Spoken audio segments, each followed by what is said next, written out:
আরে ৭৯ বছর দেশের প্রধানমন্ত্রী হিন্দু, ৭৯ বছর দেশের সিএম হিন্দু রাজ্যের, এরপরও হিন্দুত্ব ভাবা দরকার। আমি আমার ধর্ম দেখে কি পেলাম? যদি একটা দাড়িওয়ালা টুপিওয়ালা আমাকে শিক্ষা দেয়, চাকরি দেয়, কর্মসংস্থান দেয়, আমার তার পাশে দাঁড়ানো দরকার। আর মুসলমানকে বলবো, একটা তিলক দিয়া ব্রাহ্মণ যদি মুসলমানদের নিরাপদ দেয়, মুসলমানকে তার দেশের সংবিধান অধিকার দেয়, আর একটা মোল্লা যদি ওই রকম যারা গাদ্দার হয়, এর থেকে ওই অমুসলিমের পাশে দাঁড়ানো উচিত। কেন এটা কোনো ধর্মগুরু আমি সিলেক্টেড করিনি, আমি রাজনীতির নেতা সিলেক্টেড করেছি।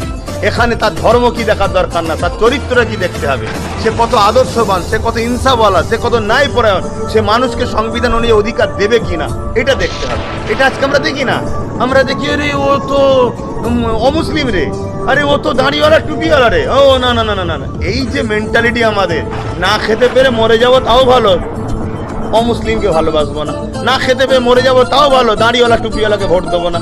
এই মেন্টালিটি থেকে বেরিয়ে আসতে হবে। মানুষ যে আমাকে অধিকার দেবে তার পাশে দাঁড়াও, তবে দেশ বাঁচবে, সমাজ বাঁচবে। মানুষ বাঁচলে সমাজের উপকার, সমাজ বাঁচলে দেশ বাঁচবে।